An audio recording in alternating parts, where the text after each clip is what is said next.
마태복음 5장 9번째 시간입니다. 9절 화평하게 하는 자는 복이 있나니 그들이 하나님의 아들이라 일컬음을 받을 것이며.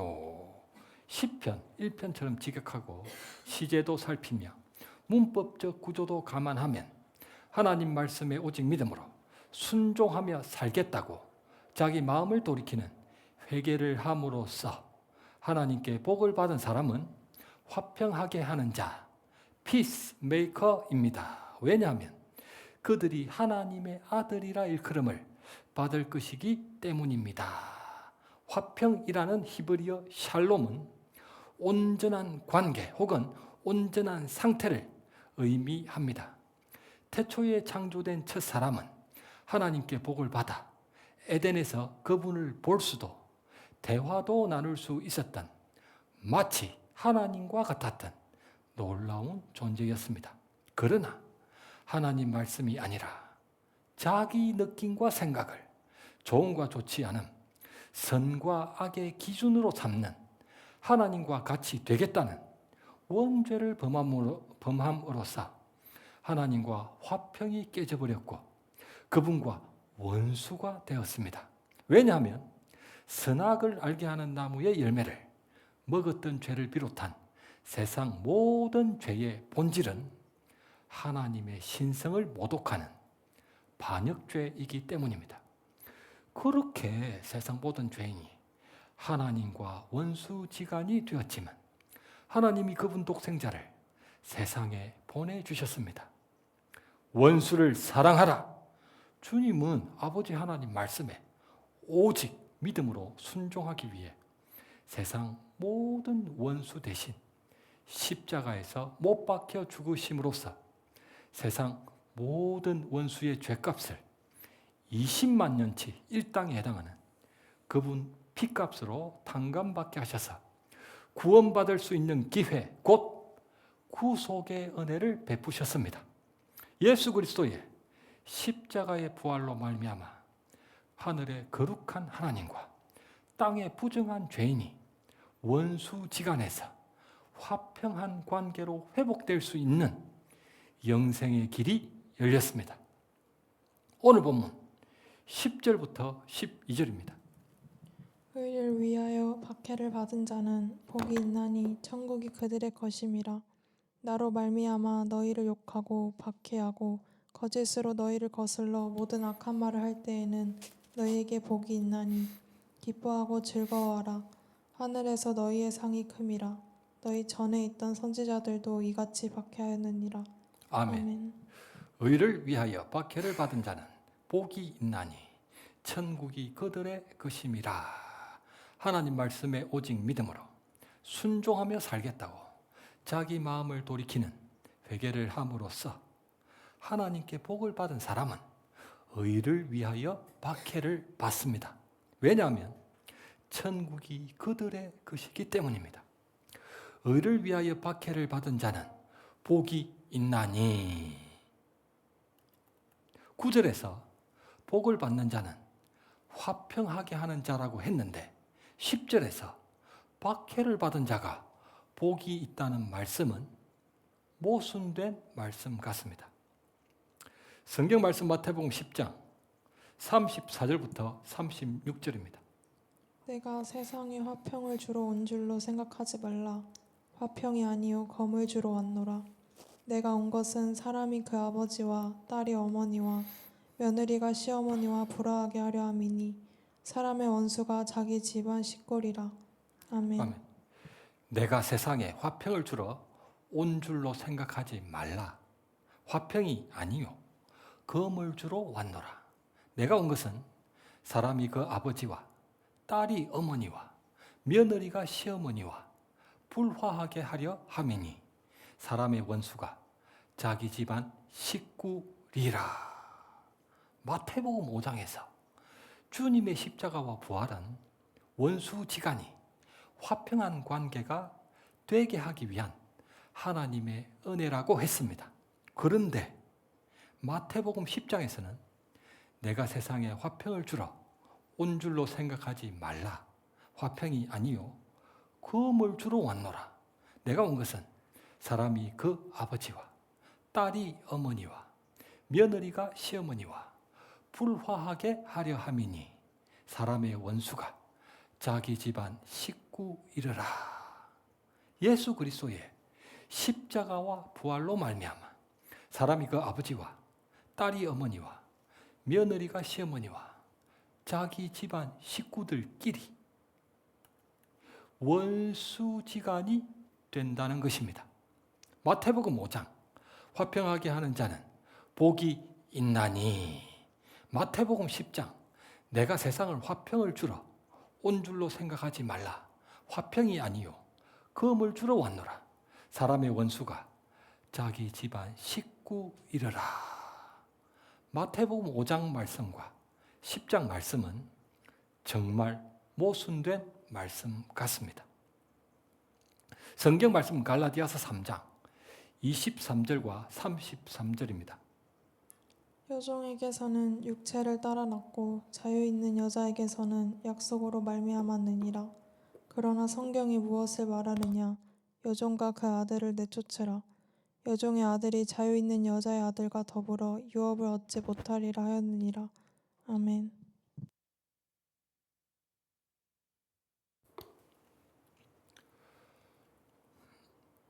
아브라함에게 두 아들이 있었습니다. 86세 때 육체를 따라 여종 하갈을 통해 낳았던 장자 이스마엘과 100세 때 약속을 따라 본처 사라를 통해 낳았던 차자 이삭이 있었습니다. 아브라함이 하갈로부터 이스마엘을 낳았을 당시 그렇게 기다리던 아들을 낳았기 때문에 정말 기뻐했을 것입니다. 그가 86세에 낳았던 이스마엘은 아들이 아니라 마치 손자와도 같은 첫 아들이었기 때문에 기뻐해도 너무 기뻐했을 것입니다. 그가 이스마엘을 쳐다보고 있으면 배가 고픈 줄도 시간이 가는 줄도 모르고 정말 예뻐했을 것입니다. 적어도 이삭을 낳기 전까지는 그에게 이스마엘은 큰 기쁨을 주는 유일한 아들이었습니다. 성경 말씀 창세기 16장 4절과 5절입니다. 아브람이 하갈과 동침하였더니 하갈이 임신하매 그가 자기의 임신함을 알고 그의 여주인을 멸시한지라. 사레가 아브람에게 이르되 내가 받는 모욕은 당신이 받아야 옳도다. 내가 나의 여종을 당신의 품에 두었거늘 그가 자기의 임신함을 알고 나를 멸시하니 당신과 나 사이에 여호와께서 판단하시기를 원하노라. 아멘. 아멘. 내가 받는 모욕은 당신이 받아야 옳도다. 그가 자신의 임신함을 알고 나를 멸시하니. 하갈은 임신했을 당시 75세가 되기까지 임신하지 못했던 사라를 모욕하고 멸시하기 시작했습니다. 이스마엘을 출산한 이후에는 아브라함이 이스마엘로 인해 배가 고픈 줄도 시간이 가는 줄도 모르고 정말 예뻐했을 때마다 하갈이 사라를 모욕하고 멸시하는 정도가 더욱 심해져 갔을 것입니다. 그렇게 13년이 흘렀습니다. 창세기 17장 아브라함이 99세 때에 여호와께서 아브라함에게 이르시되 나는 전능한 하나님이라 너는 내 앞에서 행하여 완전하라. 이스마엘이 13세가 되었던 어느 날 하나님이 아브라함에게 생리가 끊어진 사라로부터 이삭을 주실 것이라는 그분 약속을 정말로 믿는다면 거새처럼 여겨졌던 할례를 행하고 온 집안 남자들에게도 할례를 받게 하라고 명령하셨습니다. 하나님은 할례를 통해 아브라함이 그분 말씀을 입술로만 믿는 죽은 믿음이 아니라 오직 믿음으로 순종하는 살아있는 믿음을 가진 그분 백성이라는 것을 드러내라고 명령하셨습니다. 그래서 아브라함은 오직 믿음으로 자신뿐 아니라 이스마엘을 비롯한 온 집안 남자들에게도 할례를 행했습니다. 그 결과 그 이듬해에 하나님의 약속의 말씀대로 생리가 끊어졌던 사라로부터 정말로 이삭이 태어나는 놀라운 기적이 일어났습니다. 아브라함은 하나님 말씀대로 이삭에게도 태어난 지 8일 만에 할례를 행했습니다. 성경 말씀 창세기 21장 9절부터 14절입니다. 사라가 본즉 아브라함의 아들 애굽 여인 하갈의 아들이 이삭을 놀리는지라. 그가 아브라함에게 이르되 이 여종과 그 아들을 내쫓으라. 이 종의 아들은 내 아들 이삭과 함께 기업을 얻지 못하리라 하므로 아브라함이 그의 아들로 말미암아 그 일이 매우 근심이 되었더니 하나님이 아브라함에게 이르시되 내 아이나 내 여종으로 말미암아 근심하지 말고 사라가 내게 이른 말을 다 들으라. 이삭에게서 나는 자라야 내 씨라 부를 것임이니라. 그러나 여종의 아들도 내 씨니 내가 그러한 민족을 이루게 하리라 하신지라.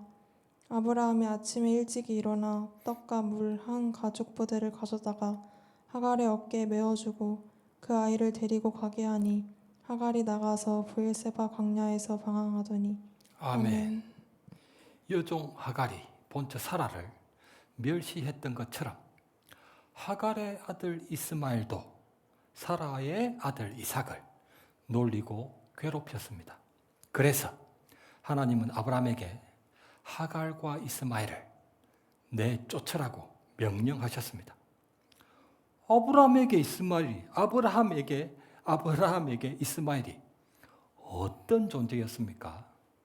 그렇게 기다렸던 마치 손자와도 같은 첫 아들이었기 때문에 적어도 이삭이 태어나기 전까지는 정말 큰 기쁨을 주는 유일한 아들이었고 아브라함이 할례도 그에게 행했습니다. 그럼에도 불구하고 하갈과 이스마엘을 내쫓아야만 했습니다. 하갈이 낳은 이스마엘은 비록 하나님이 말씀하신 약속의 아들은 아니었지만 그래도 아브라함에게는 분명 첫 아들이었습니다. 그럼에도 불구하고 내쫓아야만 했고 결국 내쫓았습니다. 하나님이 아브라함에게 이르시되 사라가 내게 이런 말을 다 들으라. 이삭에게서 나는 자라야 너의 씨라 부를 것임이니라. 아브라함이 보기에는 이스마엘도 그의 씨였지만 하나님이 보시기에는 아니었습니다.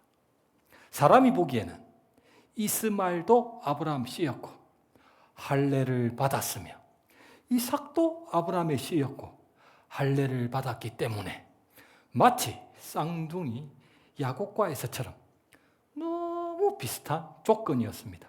그러나 하나님이 보시기에는 오직 이삭만 그분 백성이었습니다. 하나님이 아브라함에게 이삭을 번제로 바치라고 하셨을 때도 이삭을 가리켜 3번이나 독자, 내 독자, 독자 3번이나 독자라고 말씀하셨습니다. 할례만 받는다고 해서 무조건 하나님 백성이 되는 것은 아니기 때문입니다.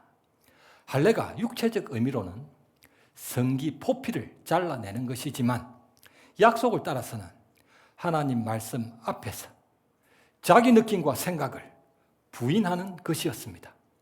아브라함처럼 생리가 끊어진 89세 안에 사라가 아들을 낳을 수 없다는 자기 느낌과 생각을 부인하고 하나님 말씀에 순종하여 거새처럼 여겨졌던 할례를 행하는 믿음이 하나님 백성임을 드러내는 진짜 할례였습니다.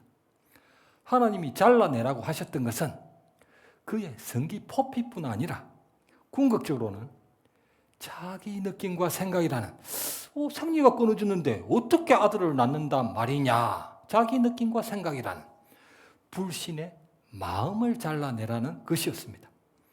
하나님 말씀이 아니고서는 어떤 대안도 없다는 것을 신하고 순종하는 것이 오직 믿음으로 사는 것입니다. 갈라디아서 5장, 그리스도 예수 안에서는 할례나 무할례나 효력이 없으되 사랑으로서 역사하는 믿음뿐이니라. 믿음뿐이니라. 이스마엘은 하나님 말씀에 오직 믿음으로 살아가는 사람이 아니었기 때문에 아브라함의 첫 아들이었고 할례를 받았음에도 불구하고 하나님 백성이 아니었습니다. 세례도 마찬가지입니다. 육체적 의미로는 세례가 물을 뿌리는 것입니다. 그러나 약속을 따라서 세례는 하나님 말씀 앞에서 자기 느낌과 생각을 부인하고 그분 말씀에 오직 믿음으로 순종하겠다는 마음으로 돌이키는 회개입니다. 마음을 돌이키는 회개가 자기 죄를 주님 보혈로 온전히 씻어내는 진짜 세례입니다. 로마서 2장 할례는 마음에 할지니 할례는 마음에 할지니 할례도 세례도 몸이 아니라 마음에 해야 진짜입니다. 하지만 화갈이 나온 이스마엘은 비록 하나님이 말씀하신 약속의 아들은 아니었지만 그래도 아브라함에게는 분명 첫 아들이었습니다. 그럼에도 불구하고 내쫓아야만 했고 결국 내쫓았습니다. 당시 아브라함은 마음이 너무 어려워서 화평이 왕창 다 깨어졌을 것입니다. 내쫓기 이전에는 사라와 하갈이, 이삭과 이스마엘이 사실상 원수지간이었기 때문에 그들에게 화평이 깨어진 상태였습니다.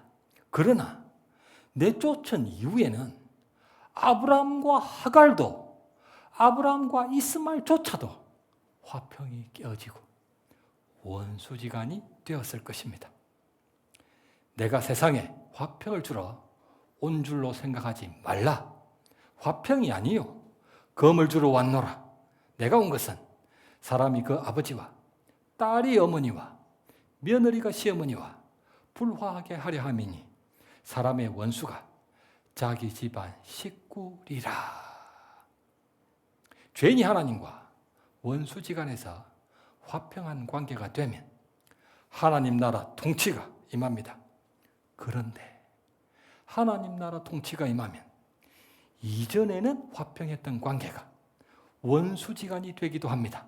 왜냐하면 신자는 하나님과 원수지간이었던 반대편에서 그분 편으로 돌이키는 회개를 했기 때문에 이전에 하나님의 반대편에서 함께 올렸던 사람들과는 화평 관계가 깨어지고 원수지간이 되기 십상입니다.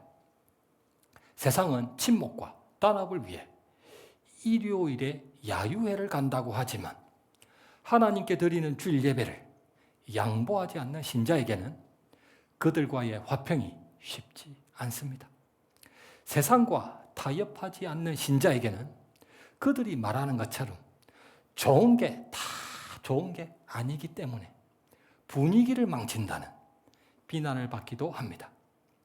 네가 예수를 믿고부터 우리 집이 조용할 날이 없어. 왜냐하면 회개하기 이전과는 세상을 바라보고 살아가는 가치관이 달라져 버렸기 때문에 도리어 원수지간이 되지 않는 것이 이상한 것일 수도 있습니다. 성경 말씀 마가복음 11장 15절부터 18절입니다. 그들이 예루살렘에 들어가니라. 예수께서 성전에 들어가사 성전 안에서 매매하는 자들을 내쫓으시며 돈 바꾸는 자들의 상가, 비둘기 파는 자들의 의자를 둘러 엎으시며 아무나 물건을 가지고 성전 안으로 지나다님을 허락하지 아니하시고 이에 가르쳐 이르시되 기록된 바 내 집은 만민이 기도하는 집이라 칭함을 받으리라고 하지 아니하였느냐. 너희는 강도의 소고를 만들었도다 하시매 대제사장들과 서기관들이 듣고 예수를 어떻게 죽일까 하고 꾀하니 이는 무리가 다 그의 교훈을 놀랍게 여김으로 그를 두려워함일러라. 아멘. 15절 예수께서 성전 안에서 매매하는 자들을 내쫓으시며 돈 바꾸는 자들의 상과 비둘기 파는 자들의 의자를 둘러 엎으시며 하나님께 드리는 예배를 빌미로 삼아 장사를 하는 사람들이었기 때문에 돈놀이를 하는 사람들이었기 때문에 주님이 내쫓으셨고 둘러 엎으셨습니다. 16절 아무나 물건을 가지고 성전 안으로 지나다님을 허락하지 아니하시고, 물건을 가지고 성전 안을 지나다니며 하나님께 드리는 예배의 질서를 어지럽히는 자들도 주님은 허락하지 아니하셨습니다. 17절 너희는 강도의 소굴로 만들었도다.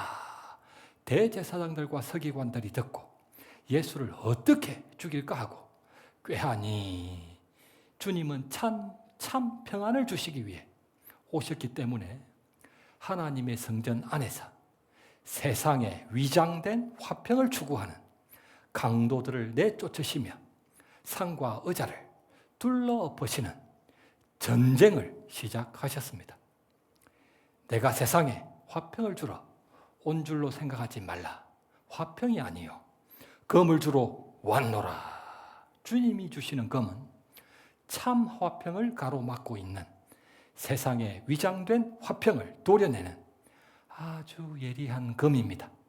주님은 세상에 전쟁을 없애고 갈등을 해소하며 소외된 계층을 대변하고 분쟁을 해결해 주시는 평화주의자로 오신 것이 아닙니다. 그렇게 생각하고 있는 세상 사람들이 주님을 세계 4대 성인 중 하나로 여기고 존경도 아끼지 않지만, 그것은 예수 그리스도를 비폭력주의를 주장했던 인도의 간디 정도로 여기는 것이기 때문에 구원에는 이를 수 없습니다. 예수님이 십자가에서 돌아가셨던 이유는 종교 세력 유대인들과 정치 세력 로마인들과 온통 갈등을 일으키셨는데, 그들이 말하는 것처럼 좋은 게 다 좋은 게 아니었기 때문입니다. 주님이 주시는 화평은 영적으로 병든 자에게 마약 성분이 들어있는 몰핀 주사를 놓아주시면서 통증을 느끼지 못하도록 만들어주시는 것이 아닙니다. 주님이 주시는 화평은 날카로운 칼로 살을 찢고 따가운 소독약을 붓고 고름을 긁어내고 뾰족한 주사로 찌릅니다. 그런 다음 조금도 움직이지 못하게 단단히 기부스를 해주셔서 새살이 돋을 수 있도록 부러진 뼈가 붓게 만드십니다. 통증이 있음에도 아예 느끼지 못하도록 무감각하게 만드시는 것이 아니라 힘든 고통을 감수해야 되지만 전혀 통증이 생기지 않도록 회복시켜 주시는 것입니다. 더 이상 몰핀 주사를 맞지 않아도 전혀 아프지 않은 건강한 몸으로 고쳐주시는 것입니다. 사탄은 몰핀 주사를 주님의 치유로 착각하게 만듭니다. 무슨 죄를 범해도 말로 회개만 하면 돼. 하나님의 말씀에 순종하지 않아도 믿기만 하면 돼. 그것은 사탄이 속삭이는 거짓 복음입니다. 자기 심령이 가난하다는 것을 깨닫게 하는 것이 아닌 어떤 위로와 화평도 사탄의 몰핀 주사라는 것을 잊어서는 안 됩니다. 오늘 보면 10절 을을 위하여 박해를 받은 자에게 주어지는 복의 말씀에는 이전 복들과는 달리 11절과 12절 두 절이 덧붙여져 있습니다. 나로 말미암아 너희를 욕하고 박해하고 거짓으로 너희를 거슬러 모든 악한 말을 할 때는 너희에게 복이 있나니 기뻐하고 즐거워하라. 하늘에서 너희 상이 큼이라. 너희 전에 있던 선지자들도 이같이 박해하였느니라. 이전 복들과는 달리 기뻐하고 즐거워하라는 주님의 유일한 명령, 팔복에 나오는 유일한 명령이 언급되어 있습니다. 기뻐하라만도 아니고 즐거워하라만도 아닙니다. 기뻐하고 즐거워하라입니다. 왜냐하면 하늘에서 상이 크기 때문입니다. 팔복 중 첫째, 3절 심령이 가난한 자는 복이 있나니 천국이 그들의 것이미요. 팔복 중 8째, 10절 을을 위하여 박해를 받는 자는 복이 있나니 천국이 그들의 것임이라. 첫째와 8째 복은 둘 다 현재 시제지만 둘째부터 일곱째 복까지 5절 위로를 받을 것이미요 6절 땅을 기업으로 받을 것이미요 배부를 것이미요 거둘이 긍휼히 여김을 받을 것이미요 하나님을 볼 것이미요 하나님의 아들이라 일컬음을 받을 것이미요 이 6가지 복은 전부 다 미래 시제로 되어 있습니다. 팔복을 둘러싸고 있는 첫째와 여덟째 복을 받아 지금 살아서 천국 곧 하나님 나라 통치를 받는 자는 죽어 나중에 하늘에서 둘째부터 일곱째 복을 크나큰 상으로 전부 다 누리게 된다는 의미입니다. 근거 있습니까? 주님이 세상에서 공생애 동안 우리 대신 심령이 가난하셨고 애통하셨으며 온유하셨고 의에 줄이고 목마르셨고 우리를 위해 긍휼히 여기셨고 마음이 청결하셨으며 화평케 하셨고 의를 위하여 박해받으시다가 십자가에서 돌아가셨지만 부활하신 이후 하나님 나라의 만왕의 왕으로 그 모든 복을 다 누리고 계십니다. 세상적 화평의 기준으로 하나님이 주시는 팔복을 판단하는 것은 어리석은 일이고 분명한 것은 하나님과의 올바른 관계가 복이며 형통입니다. 하갈이 낳은 이스마엘은 비록 하나님이 말씀하신 약속의 아들은 아니었지만 그래도 아브라함에게는 분명 첫 아들이었습니다. 그럼에도 불구하고 내쫓아야만 했고 결국 내쫓았습니다. 당시 아브라함은 그 마음이 너무 어려워서 화평이 왕창 다 깨어졌을 것입니다. 왜 그런 일이 벌어졌습니까? 사라가 하나님 약속을 믿지 못했기 때문에 여종 하갈을 아브라함에게 밀어넣었고 아브라함도 그분 약속을 믿지 못했기 때문에 그 여종으로부터 이스마엘을 낳았기 때문입니다. 하나님 말씀에 대한 불신과 불순종했던 범죄의 결과가 바로 이스마엘이었던 것입니다. 그런데 하갈과 이스마엘 그들과의 세상에 위장된 화평이 깨어질 것을 염려하여 인간적인 마음에서 아브라함이 그들을 내쫓지 않았더라면 하갈을 취했던 불신보다 더 큰 불신을 범하고 이스마엘을 낳았던 불순종보다 더 큰 불순종을 범하는 것이었습니다. 베드로가 예수를 붙들고 항변하여 이르되 주여 그리 마옵소서 이 일이 결코 주께 미치지 아니하리다. 예수께서 돌이키시며 사탄아 내 뒤로 물러가라.